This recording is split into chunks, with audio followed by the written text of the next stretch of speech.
এই সামনে যে খাটটি দেখতে পাচ্ছেন, এই খাটটি যদি আপনাদেরকে ফ্রিতে দেওয়া হয় সেক্ষেত্রে কেমন হবে? আশা করি ভালো হবে। তার জন্য ভিডিওটি শেষ পর্যন্ত দেখুন, আমি আস্তে, আস্তে সবকিছু বলব। আসসালামু আলাইকুম, হ্যালো এভরিওয়ান, কেমন আছেন সবাই? আশা করি সবাই ভালো আছেন। তো সকালে ঘুম থেকে উঠে দোকানে আসলাম। আসার পরে এই খাটটির উপরে আমার নজর গেল। তো আলহামদুলিল্লাহ খাটটির ডিজাইনটা অনেক সুন্দর ছিল। আর খাটটি হচ্ছে মেহগনি কাঠের তৈরি। এই খাটটি হচ্ছে আমার একটা মামার। তো মামার বিয়ের জন্য খাটটি বানাচ্ছি। তো বানানোর জন্য খাটটি কমপ্লিট করতে হবে। তো কমপ্লিট করার জন্য ঘষতে হবে। আর দোকানে আসলে ঘষা ছাড়া আমার আর কোনো কাজই নেই। ঘষতে, ঘষতে আমার হাড়ের তলা একদম ছিদ্র হয়ে গিয়েছে, কি বলব? আর এই দেখতে পাচ্ছেন এই যে আলমারিটা, এই আলমারিটার দাম হচ্ছে ৳৬০,০০০। এটা হচ্ছে মেহগনি কাঠের তৈরি। আর এগুলো সবই অর্ডার। অর্ডার ছাড়া আমার দোকানে কোনো মালই হয় না।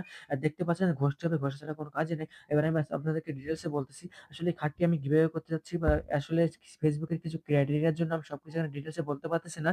তো আপনারা আমার TikTok এ ফলো করতে পারেন। আমার TikTok এর তাহমিদ লাইফস্টাইল বলে সার্চ দিলে আপনারা পেয়ে যাবেন। তো আমি এই যে খাটটি দেওয়ার যে ঘোষণা সবকিছু আমি TikTok এ ওখানে ডিটেইলস এ বলব।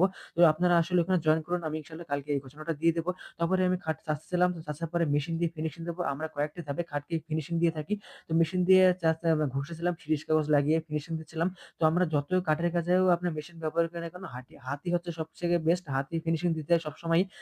তো মেশিন দিয়ে ফিনিশিং দেওয়ার পরে আমরা হচ্ছে মোটা সিরিজ কাগজ আছে যেটা দিয়ে ফ্লাশ ফিনিশিং দিয়ে থাকি। মানে রং করার আগ পর্যন্ত এটা দিয়ে আমরা ঘষে ফিনিশ করে দেই। তারপরে দোকান থেকে বাসায় আসলাম। বাসায় আসার পরে ছাদে আসলাম। তো আজকাল মাছগুলো খুব দুষ্ট হয়ে গেছে। মাছগুলো আমাকে আর দেখাই দেয় না।